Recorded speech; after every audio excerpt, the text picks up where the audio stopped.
Alice in Wonderland.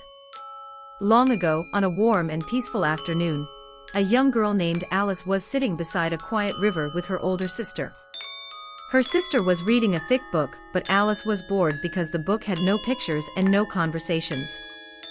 What is the use of a book, Alice wondered, without pictures or talking? She was just about to fall asleep when something very unusual happened. A white rabbit suddenly ran past her. The strange thing was that the rabbit was wearing a small coat and carrying a pocket watch.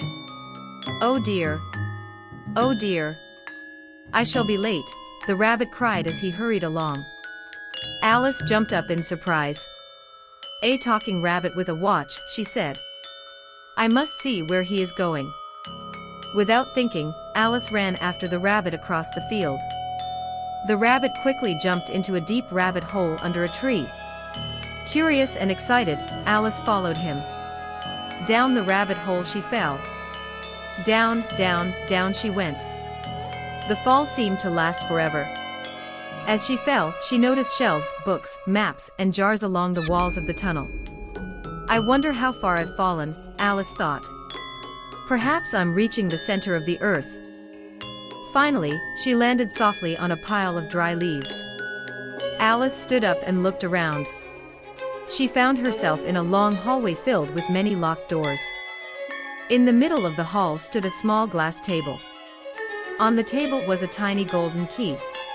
Alice picked up the key and tried it on every door. Finally, it opened a very small door near the floor. When Alice looked through the doorway, she saw a beautiful garden filled with colorful flowers, fountains, and green trees. "Oh, how lovely!" Alice said. But the doorway was far too small for her to fit through. "I wish I were smaller," she sighed. Just then she noticed a small bottle on the table with a label that said, "Drink me." Alice carefully drank from the bottle. Suddenly, something magical happened. Alice began to shrink. Smaller and smaller she became until she was tiny enough to fit through the door. But then she realized something terrible. She had forgotten the golden key on the table. "Oh dear," she cried. "Now I cannot reach the key." Soon she found a little cake with the words, "Eat me." Alice took a bite. Suddenly she began to grow taller and taller until her head almost touched the ceiling. "This is the strangest day of my life," Alice said. After many confusing changes in size, Alice finally managed to reach the key, unlock the door, and enter the beautiful garden. As she walked through the garden, she met many wonderful characters. One of them was the mysterious Cheshire Cat sitting on a tree branch. The cat had a huge grin. "Would you please tell me which way I should go?"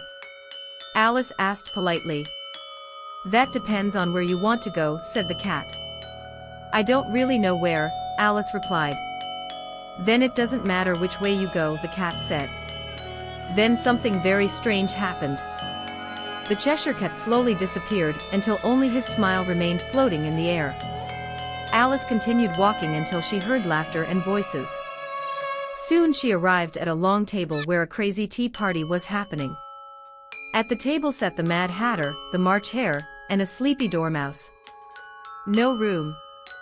No room!" they shouted as Alice approached, even though there were many empty seats. The Mad Hatter poured Alice some tea. Then suddenly he asked a riddle. "Why is a raven like a writing desk?" Alice thought very hard but could not find the answer. "I give up," she said. "Good," said the Hatter happily. "Because I don't know the answer either." The tea party was full of nonsense. They kept moving around the table and talking in silly riddles. Alice soon decided to leave. "This is the most confusing tea party I have ever attended," she said. Later, Alice came to a garden where some soldiers made of playing cards were painting white roses red. "Why are you painting them?" Alice asked. "We planted white roses by mistake," they whispered nervously. "If the queen finds out, she will punish us." Just then, trumpets sounded loudly.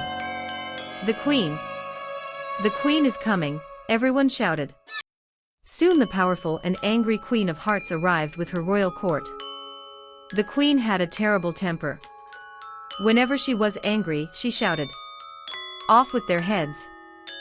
When she saw the painted roses, she became furious. "Who did this?" she yelled.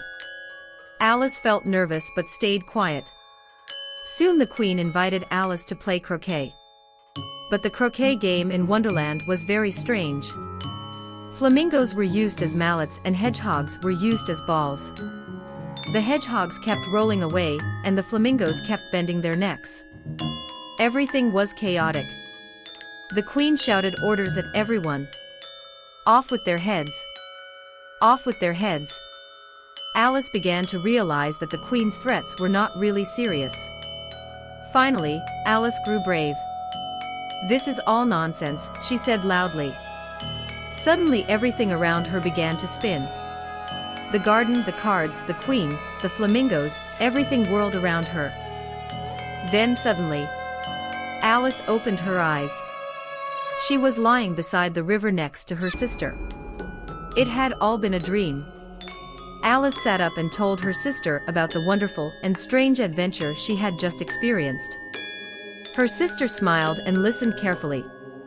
Even though it was only a dream, Alice knew she would never forget her magical journey in Wonderland. And from that day forward, Alice believed that imagination could take you to the most amazing places.